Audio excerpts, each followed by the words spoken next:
Estamos de volta. Jornalismo para defender a democracia no atual momento político, social e econômico brasileiro. Estão aqui comigo para essa necessária discussão dois jornalistas e dispenso apresentações. Mino Carta, jornalista, editor, escritor, e Laurindo Leal Filho, sociólogo e jornalista. Eu abri a cabeça desse bloco falando em defesa da democracia. O Mino está tão bravo que ele diz não há mais democracia, se é que algum dia houve. Não, tá nunca certo? houve. Eu garanto a vocês que nunca houve democracia. No tempo de Lula e, digamos, primeiros 2, 3 anos do primeiro mandato da Dilma, o Brasil se aproximou muito de uma democracia. Se aproximou bastante. Mas ainda com uma restrição difícil, que é o monopólio dos meios de comunicação. Não, com esse monopólio, o monopólio dos meios de comunicação, a democracia não vai e pra frente. um combate muito no começo ainda à desigualdade social. Sim, sim.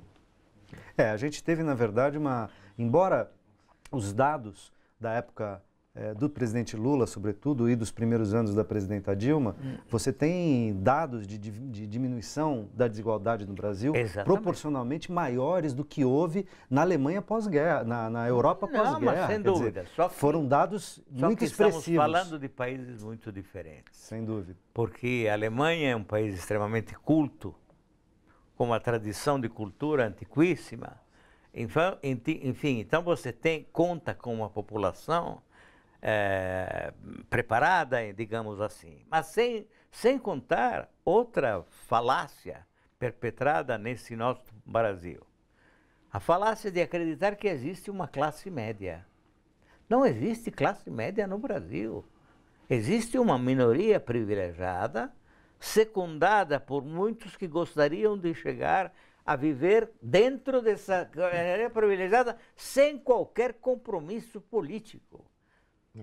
Sem crença alguma e com um despreparo e uma ignorância monumentais, uma disposição para a vulgaridade que não é concebível num país civilizado, nem digo democrático, civilizado.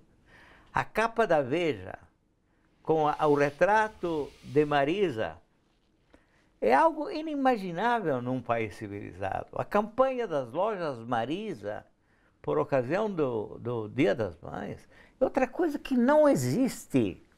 Agora, é importante dizer que, inclusive, um país civilizado. Chegamos ao fundo do poço. É, inclusive, importante dizer que, por exemplo, a Veja é user e vezer em fazer isso, nesse momento, de maneira posicionada politicamente, partidariamente, mas ela fez isso ao longo da história, ela fez esse tipo de, digamos, de descalabro público com Cazuza.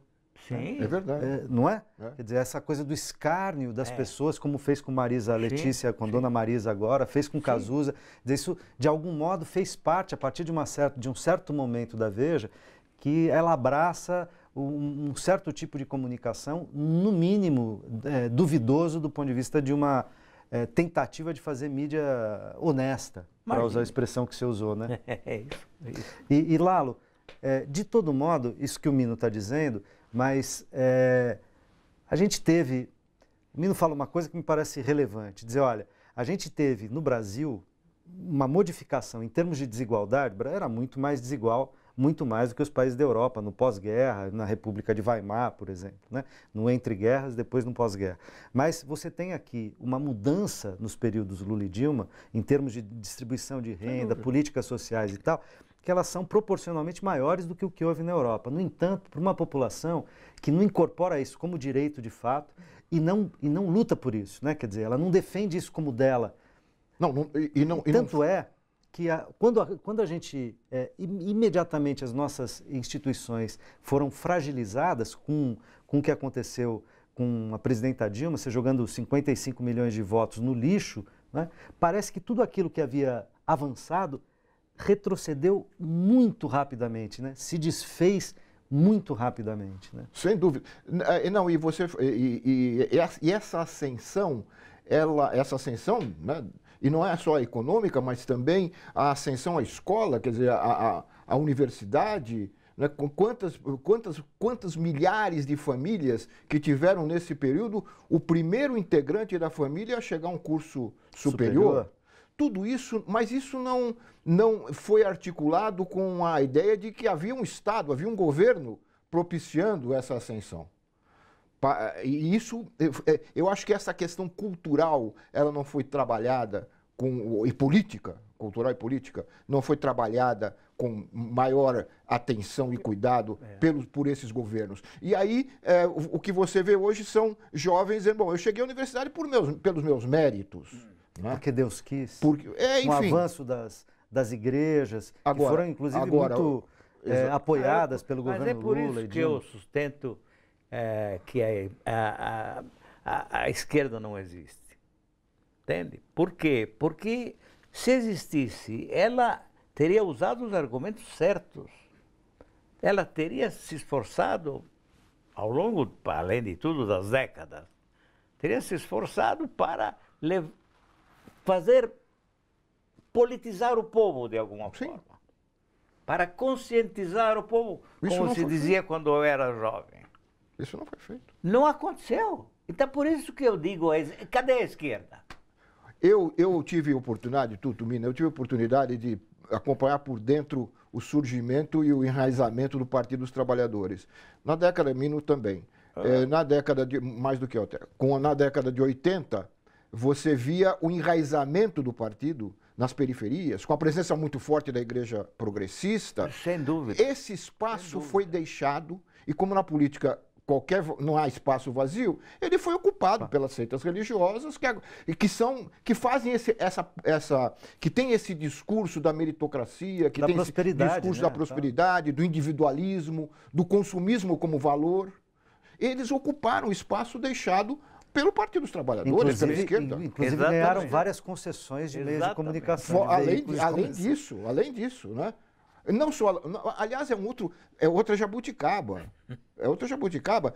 Como é que você recebe uma concessão pública de um canal de televisão, né, praticamente de graça até pouco tempo, e você aluga parte ou toda daquela concessão para um terceiro, para uma igreja? A Rede Bandeirantes vive disso. Tem um canal da Bandeirantes que é 24 horas por dia alugado para uma confissão religiosa. Quer dizer, ela aluga o que não é dela, porque aquilo não é dela. É um espaço público.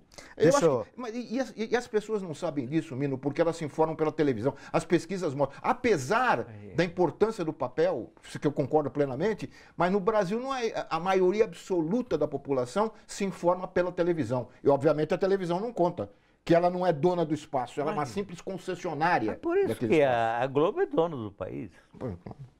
Embora seja uma concessão, ela é dona do país. Mas inclusive a gente está falando da Globo como televisão, mas a Globo é televisão, jornal, revista, ela está no papel, claro. Ela é rádio, ela é internet, ela concentra todos os meios de comunicação. Algo que nos Estados Unidos é absolutamente proibido. Nos Estados Unidos. Em muitos países. Na Europa também, mas eu falo dos Estados Unidos porque... Mídia cruzada, concentração de mídia, é isso que eles são, né? Eles concentram e cruzam. Eles têm os vários gêneros, jornal, revista, portal na internet, rádio, televisão. Tudo que você pode imaginar eles têm, mídia cruzada e concentrada na mão de poucos. Isso não acontece? Aqui. Por quê? Então. Porque ainda existe a crença de que é possível negociar, conciliar, ajustar, ou que não é possível enfrentar esse poder. Não, aqui... Não é? Durante muito tempo me você disse perdoem, assim, eu ouvi... Aqui só resolve o problema tomando a Casa Grande. Assim como em 1789, os sans-culottes tomaram a Bastilha. Depois virou um regime da burguesia. Eu ouvi... Mas, de qualquer maneira, era um grande avanço, porque antes era ainda a Idade Média e existia o poder por direito divino. Aquilo acabou com o poder por direito divino. E criou, de alguma forma, a ideia da democracia moderna. A ideia de um Estado laico, enfim. Exatamente. Né? Então, agora, você veja, aqui ainda achamos que dá para conciliar, mas como? Eu ouvi recentemente o Ciro Gomes dizer o acordo entre capital e trabalho. Mas nunca haverá acordo entre capital. Quem trabalha, e nós estamos numa televisão de trabalhadores, tem que entender, nunca haverá um acordo entre capital e trabalho. Poderá haver um acordo contingente numa determinada fábrica, numa determinada empresa, porque o patrão tem uma visão um pouquinho melhor das coisas da vida. Caso contrário, não há. Mas a capital trabalho, os pactos de la Moncloa, que marcaram o final do franquismo, aqui nunca aconteceriam. Jamais, né? Deixa eu colocar perguntas dos internautas aqui. Cauê Porce pergunta para os dois, Lalo e Mino, acreditam que em certos casos, como o da expulsão de pessoas residentes nas proximidades da Cracolândia esta semana, casos como esse fazem o jornalismo policial virar jornalismo de guerra? Olha, eu fazia tempo, boa pergunta, eu fazia tempo que eu não via o Jornal Nacional, muito tempo. Mas agora, como pode ser que eles mudaram de posição e tal, eu fui por dever de ofício, dei uma sapeada anteontem, no jornal, e peguei a matéria sobre a Cracolândia. Gente, aqui não é um panfleto do governo, deste governo de São Paulo, da Prefeitura de São Paulo, vergonhoso. Poderia ser colocado ali, patrocínio da Prefeitura Municipal de São Paulo. Só criminalizando aqueles pobres doentes, que são pessoas doentes, que estão na rua diante da sanha brutal da polícia, do governo estadual e da prefeitura. O que a Globo fez é vergonhoso. Eu tive a infelicidade de assistir. Quer dizer, não há. A cobertura é uma cobertura ruim. Aliás, brigando com o fato. Maligna, brigando com o fato. Maligna. Porque o fato é doente. O Maligna. fato são pessoas doentes. O fato são pessoas doentes, largadas à própria sorte, nas ruas, e que são atacadas por uma polícia violenta com ordens dos governos. Esse é o fato. Mas pensa no caso do Carandiru, isso é mais antigo, mas isso é sempre a mesma coisa. Sempre a mesma coisa. Isso corresponde à profundidade do ódio de classe. Sim. Que é isso. Agora, por que um país tão favorecido pela natureza, com um povo que, no fundo, deveria ser encarado como um tesouro, porque é o mercado interno que se oferece ao desenvolvimento do país, né? De uma forma muito clara.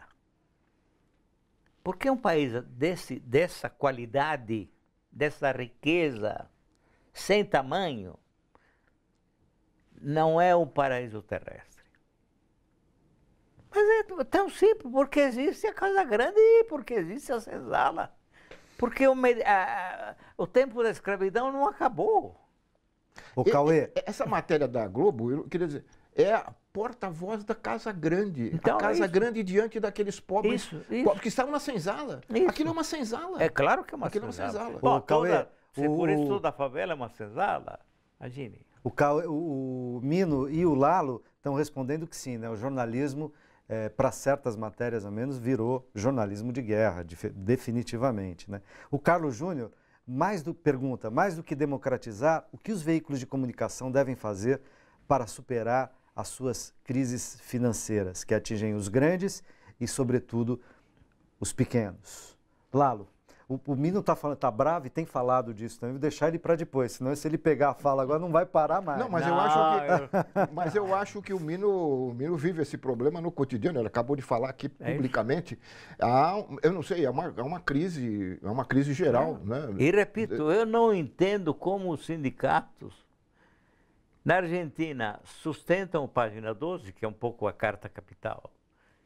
Tem o mesmo papel da Carta Capital aqui. E aqui nada. Nada. Ninguém se mexe. Nunca houve um jornal... Aliás, vocês tentaram com o Jornal da República. Sim. Nunca houve um jornal diário capaz de fazer o contraponto dessa grande imprensa. Claro. Agora, de certa maneira, isso vai para a tua resposta de não há esquerda como movimento organizado. Não, né? Então, você tem, de certa maneira, segmentos à esquerda, mais ao centro, enfim, e segmentos por corporações sindicais, os veículos de informação chamados alternativos ou contra-hegemônicos e tal. Durante muito tempo no Brasil cada um faz o seu movimento e se une aqui e acolá, né? Mas trabalhar juntos, como o Uruguai fez, como a Argentina faz. Bom, enfim. o Uruguai é um país muito pequeno. Eu tenho grande admiração pelo Uruguai e pelo Mujica, que nós trouxemos a São Paulo faz 2 semanas. Mujica é um cara excepcional. É excepcional. Né? Eu brincava que eu dizia que eu queria o Mujica para presidente do mundo. Sim, mas digamos, eu também, ou o Papa Francisco. O Papa Francisco podia ser um argentino e um uruguaio. A gente tem que fazer uma dobradinha ali. Do né? Plata. Podiam trabalhar na plata dobradinha ali. Do Prata. Fazer ali um... Ó, a Zênia Chaves pergunta para o Mino aqui, como acabar com o monopólio midiático com esse sistema político? Por onde começar as mudanças? Bom, há pouco falamos disso, né? O Lalo citou justamente, com meu total assentimento, o exemplo da Cristina Kirchner. Mas também o Chaves. Também. Também o Chaves foi em cima. O Correia no Equador. Correia no Equador. Quer dizer, isso é recente, para não ficar só no campo que eles poderiam chamar de esquerda, bolivariana e tal.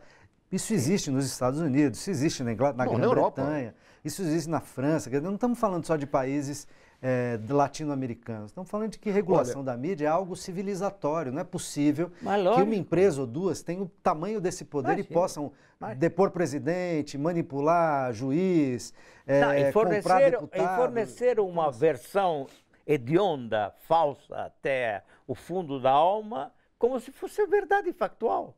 Não, e não há contraponto. Você ia começar a falar da Itália. Você pega a Europa, você pega os Estados Unidos, até nos Estados Unidos há uma diferenciação entre as redes de televisão. Não, quando eu dizia da Itália, dizia, existe uma imprensa para todos os gostos. Como na França. Para todo mundo. Você tem jornais de direita, de centro, de esquerda, você opta por qualquer... E mais do que jornais impressos, até os canais de televisão também apresentam, ou se não apresentam entre eles diferenciações, apresentam no seu interior. Porque as emissoras, ao receberem uma concessão, elas assinam o que os franceses, portugueses, chamam de caderno de encargos. Eu tenho que fazer jornalismo, tenho que fazer programação infantil, tenho que fazer isso. E há um órgão regulador, que acompanha a concessão, para ver se eles estão cumprindo aquilo que foi assumido no caderno de encargos. Se ao final da concessão eles não cumpriram, a concessão não é renovada. Claro. Aqui, se você falar isso, é censura, é não sei o quê. Lalo e Mina, eu vou pedir para vocês serem muito rápidos, embora a pergunta me pareça muito importante, a gente não falou disso ainda hoje, e vai ser a última, porque o nosso tempo está se esgotando. É do Arthur Mestriner Bassanelli. Ele pergunta o seguinte: vocês acham que as mídias, como o YouTube e outras formas de disseminação de informações, conseguem democratizar a mídia atualmente? Ele está falando das redes sociais, a web, são uma alternativa? Começou eu ou começou lá? Então, como quiserem. Não, rapidinho. São, mas eu acho que ainda são... É pouco.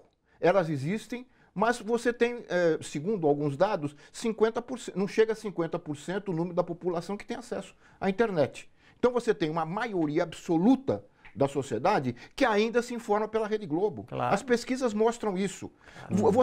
Você vê, eu respeito muito, acho admirável o trabalho dessas redes, acompanho o Mídia Ninja quando posso. É por ali que a gente sabe o que está acontecendo na rua, no chão, porque hoje a Globo não vai mais para o chão porque tem medo, né, da repulsa que a sociedade tem sobre ela. Mas isso não basta, porque você vê quando o Jornal Nacional diz que há uma edição extraordinária, entra com um plantão da Globo, aquilo para o Brasil. Aquilo para o Brasil. Quer dizer, esse poder ainda existe. E, infelizmente, essa mídia alternativa, essas redes, ainda não tem a massa crítica suficiente para fazer o enfrentamento. A televisão ainda é o grande meio de fazer as cabeças no Brasil. Mino. Sem dúvida, sem dúvida. Agora, não, eu concordo plenamente.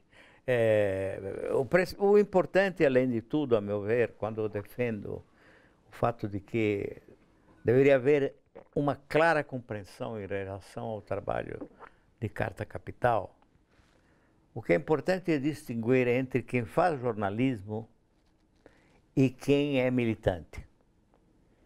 A militância obriga, evidentemente, a certas posições que uma revista como Carta Capital, o jornalismo assim, efetivamente imparcial, não pode se permitir. Então, eu sou amigo incondicional do Lula. ele sempre será meu candidato. Mas eu discuto muito os comportamentos do PT. Acho que o PT no poder portou-se como todos os demais partidos.